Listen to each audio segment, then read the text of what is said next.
이제 대학교 4학년인 남자로 얼마 전 군대 문제로 휴학을 한 상태입니다. 보통 대부분의 남자들은 21살쯤에 군대를 가곤 하잖아요.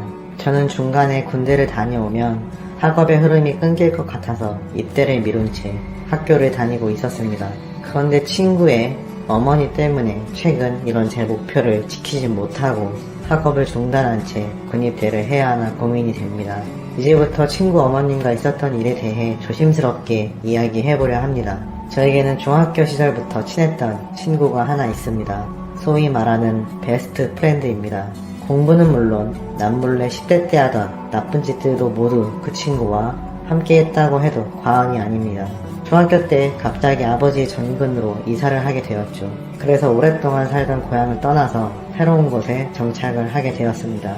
처음엔 모든 게 낯설고 힘들었어요. 한참 반항이 가득한 사춘기 때에 학교와 친구들이 모두 바뀌니 부모님들에게 알 수 없는 화도 가득 나 있는 상태였죠. 학교에 가자마자 사투리를 쓰는 저를 모든 아이들이 신기하게 바라봤어요. 물론 그 당시에 아이들은 아기가 있는 것이 아닌 단순한 호기심이었을 거라고 생각합니다. 쉬는 시간에 온통 제게 몰려와 부산 사는 사람 처음 봤다는 둥, 자기 소개할 때 사투리가 웃겼다는 둥, 자기들끼리 떠들기 시작했습니다. 그중 누군지는 모르겠지만 반 아이들 중 두어 명이 부산에는 아파트가 있냐, 백화점이 있냐라면서 이야기를 나눴습니다. 그 소리를 듣자마자 저도 모르게 화를 냈죠. 대체 서울 애들은 부산을 뭘로 아는 거냐며 부산에도 아파트 있고 백화점 있다고 말투가 다르다고 왜 사람을 무시하냐며 책상을 발로 찬 채 교실 밖으로 뛰쳐나왔습니다. 호기롭게 교실 밖으로 달려나갔지만 처음 온 학교에서 아는 것도 없었기에 전 학교 뒷마당에서 방황할 수밖에 없었죠. 다시 교실에 들어가기엔 너무 창피하고 그렇다고 집에 돌아가기엔 어머니에게 등짝을 후드려 맞을 것 같아 이러지도 저러지도 못하는 제 눈앞에 누군가 나타났습니다. 바로 준석이었죠. 화단에 걸터앉아 땅바닥만 내려다보고 있는데 웬 그림자 하나가 멈춰 서 있더군요. 고개를 들어서 올려다보니 멀대처럼 키가 큰 또래의 남자애가 양손에 바나나 우유를 들고 서 있었습니다. 그 당시엔 준석이의 이름도 성격도 아는 것이 하나도 없었습니다. 전학 첫날이니 같은 반인지도 몰랐죠. 준석이는 아무 말 없이 저에게 우유를 하나 건네주더군요. 그러더니 제 옆에 털썩 앉고선 자연스럽게 경상도 사투리로 말았습니다. 걔한타, 내도 대구에서 왔는데 처음에 저랬다. 지내다 보면 다 괜찮아진다. 애들이 다 그렇지 뭐. 어디든 사람 사는데 아니겠나. 마치 세상 다 산 사람처럼 말하는 친구의 말에 저도 모르게 웃음이 터졌습니다. 니는 아니가? 바나나 우유를 마시면서 배를 잡고 웃는 우리 둘은 그날 이후로 베스트 프렌드가 되었습니다. 중학교 때에는 신기하게도 2학년, 3학년 내내 그 친구와 같은 반으로 배정되었습니다. 이 정도면 하늘이 내려준 우정 아니냐며 서로 신기했었죠. 그래서 꼭 같은 고등학교로 진학하자고 서로 약속을 했습니다. 그렇게 우리는 고등학교로 올라오면서까지 진한 우정을 이어가곤 했었죠. 서로 취미도 비슷했습니다.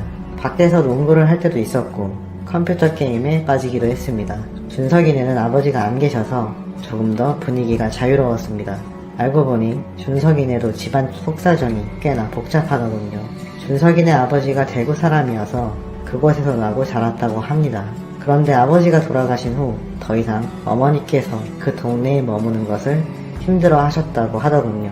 어딜 가나 아버지가 자꾸 생각나서 너무 마음이 아프다며 결국 어머니의 고향인 서울로 오게 되었다고 합니다. 자신도 정든 고향을 떠나게 되어서 친구들과도 멀어지니 어머니를 원망하고 싶었지만 너무 깊은 상처를 안고 있는 모습을 보자 그럴 수 없었다고 합니다.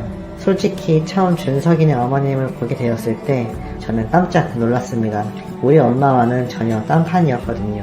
저희 집은 제가 막둥이여서 엄마 나이가 좀 많은 편이었습니다.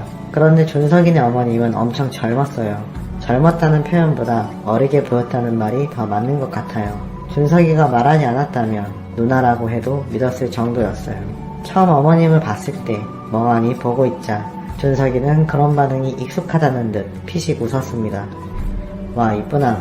전 뭔 소리냐고 얼버무렸지만 준석이는 그런 저를 보며 낄낄 웃었습니다. 준석이 어머님은 어린 나이에 아버지를 만나 준석이를 가졌다고 합니다. 그래서 고등학교도 채 졸업하지 못한 채 출산을 하게 되었다고 하더군요. 어쩐지 엄청 어려 보인다고 생각 들었습니다. 솔직히 나이를 듣고 나도 그 나이보다 더 어려 보여서 참 신기했습니다. 마치 TV 속 여배우 같다고 느껴졌습니다. 길고 긴 검은 속눈썹에 오똑한 코, 붉은 입술에 새카맣고 매끈한 머리카락까지. 준석이는 솔직히 엄마가 예쁜 게 스트레스라고 합니다. 어머님께서는 화장품 가게를 운영하고 있는데 상가 주변에서 질 안 좋은 아저씨들이 자꾸 찍적댄다며 그래서 자신이 지켜줘야 한다고 하더군요. 복덕방 할아버지부터 생선가게 아저씨, 정육점 아저씨, 쌀집 노총각까지 전부 사지도 않을 화장품을 구경한다고 매일같이 어머님네 가게를 들락날락 한다며 짜증을 냈습니다. 그 말을 듣자 괜시리 저도 짜증이 울컥 밀려오더군요. 그래서 저도 어머님을 지키는데 도와주겠다고 결심했습니다. 괜찮은 멋진 아저씨가 나타나기 전까지 어머니는 우리가 지키자고 했죠.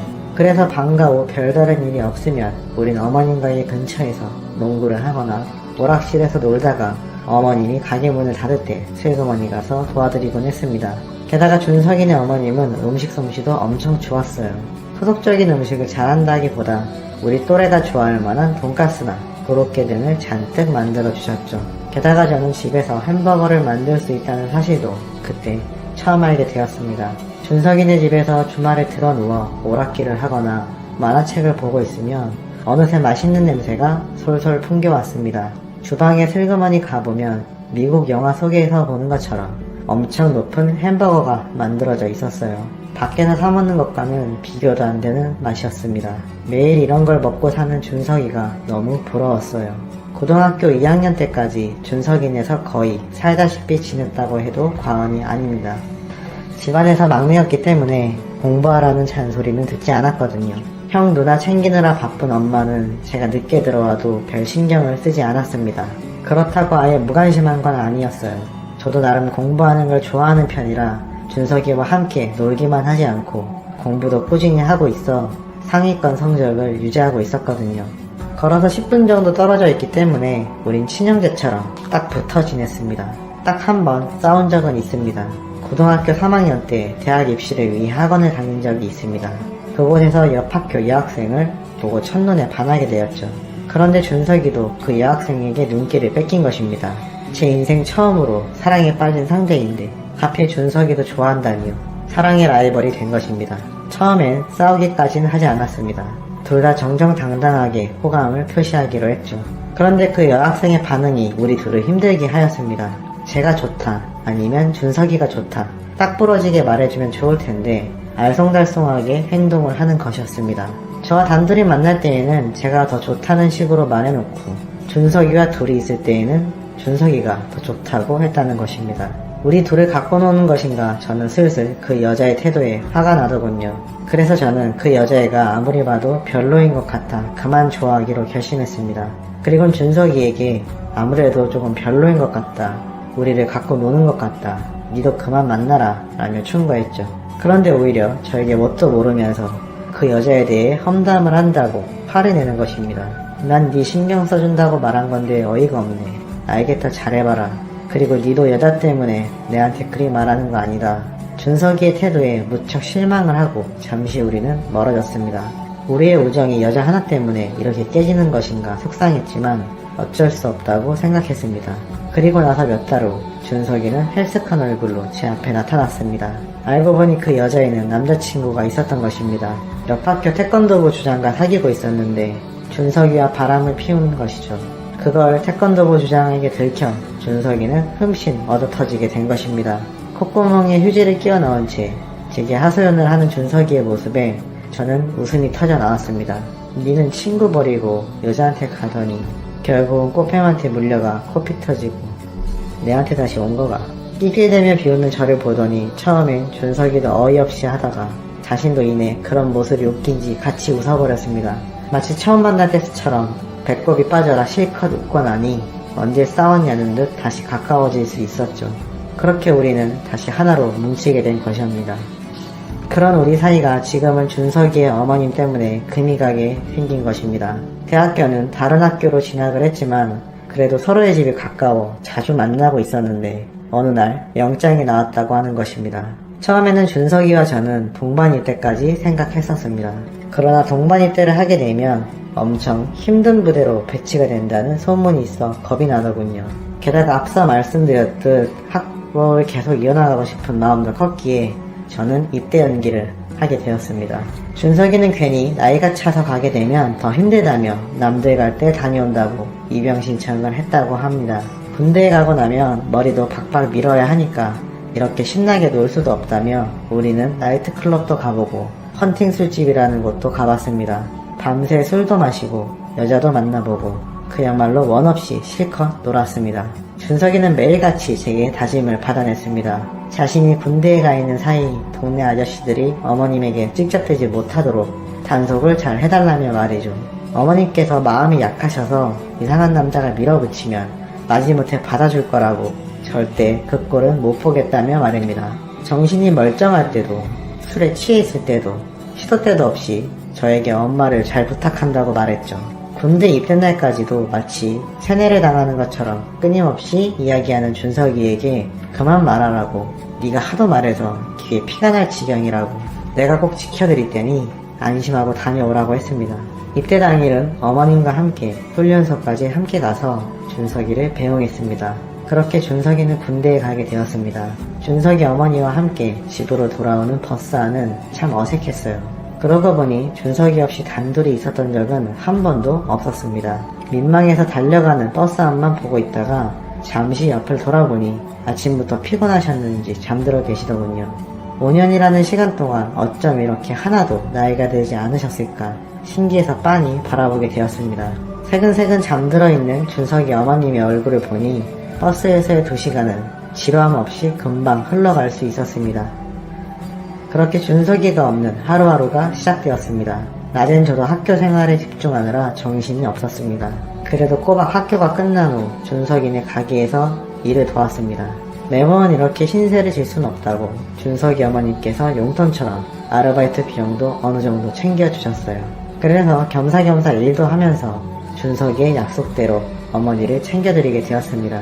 어머니는 평소와 다를 바 없이 괜찮아 보였지만 손님이 없는 시간대나 라디오에서 문득 슬픈 노래가 흘러나오면 본인도 모르는 새 한숨을 쉬며 눈물을 훔쳐내시더라고요. 그렇게 한 달 정도 지났을 무렵 가게 문을 닫고 있는데 준석이 어머님께서 술을 한잔 하지 않겠냐고 물으셨죠. 그동안 학교에서 환영회 모임 같은 걸로 또래끼리 술 마셔본 적이 있지만 어머님과 마신 적은 한 번도 없어 조금 긴장도 되고 걱정도 되었습니다. 준석이가 걱정되셔서 많이 힘드신가 보다라고 느껴졌어요.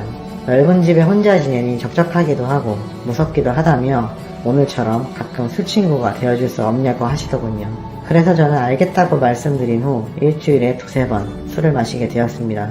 처음엔 밖에서 맥주 한두 잔으로 시작한 술자리가 나중에는 소주로 이어지게 되었어요. 그러다 2차, 3차로 이어지는 날들도 많았죠. 그러던 어느 날 어머님께서 밖에서 술자리가 잦으니 생각보다 지출이 크다며 그냥 집에서 함께 마시자고 하셨습니다. 그렇지 않아도 준석이네 집과 저희 집은 걸어서 10분 거리이기 때문에 저도 그 편히 집에 갈 때 편리해서 좋다고 말씀드렸어요. 어릴 적부터 맨날 준석이네 들락날락 하니까 전혀 이상하지도 않았죠. 그런데 막상 어머님과 단둘이 넓은 집에 앉아서 술을 마시니 생각보다 민망한 기분이 들었어요. 가게에서 둘이 일을 하거나 포장마차에서 술을 마실 때와는 또 다른 분위기가 느껴졌습니다. 그날따라 가게에 진상 손님이 많아서였는지 아니면 준석이가 부대에서 전화를 했는데 목소리가 안 좋았다는 무슨 이유였는지 기억이 잘 나진 않지만 어쨌든 하루 힘든 나날이었다며 어머님께서 연거푸 술잔을 들이키셨습니다.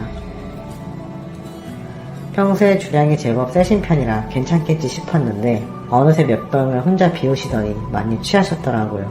밖에서 마셨으면 집에 올 때까지 고생 꽤나 했겠구나 싶은 마음에 차라리 집에서 마셔서 다행이라고 느꼈습니다. 술잔에 감내받으며 저도 제법 마셔서 속이 좋지 않았어요. 화장실에 가려고 일어난 순간 휘청거리더니 하늘이 빙글빙글 도는 기분이었습니다. 너무 많이 마신 것 같다고 어지럽고 다리가 풀려서 힘들다고 말씀드렸더니 그럼 준석이 방에서 자고 가라고 하시더군요. 솔직히 10분 거리여서 그냥 집에 가도 상관없었지만 그날 저도 뭐에 홀렸는지 알겠다고 말한 뒤 준석이 방에 들어가 잠을 청했습니다. 너무 취해서 집에 가는 것조차 귀찮게 느껴졌어요. 마치 빨래 들어가는 것처럼 잠에 빠졌습니다. 그렇게 한참을 자고 눈을 떠봤는데 다음날 해가 중천에 떠있더군요. 학교를 안 가는 날이어서 다행이라고 느끼고 옆으로 뒤척여 누웠는데 제 옆에 누군가 누워 있었습니다. 순간 내가 지금 어디에 있는 거지? 내 옆에 누구인 거지? 머릿속이 멍해졌어요. 저도 모르게 으악 소리를 내며 벌떡 일어났고 제 옆에 있던 여자는 부시시 눈에 뜨더군요.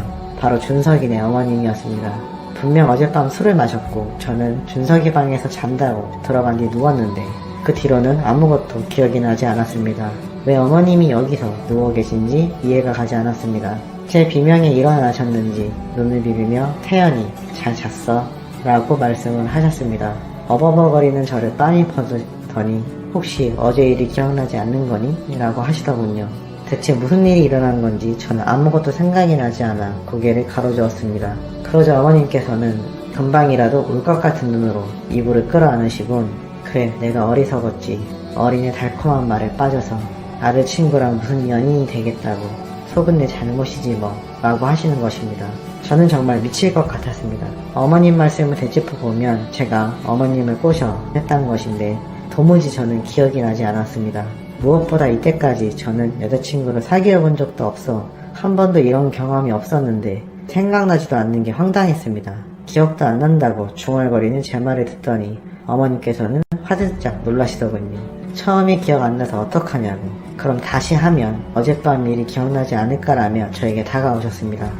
그때 바로 방을 뛰쳐나와야 했었는데 아직도 술이 덜 깼던 건지 아니면 호기심이 정신을 지배한 것인지 저는 어머님을 거절하지 못했고 그렇게 그날 아침 새로운 세계를 경험하고 말았습니다.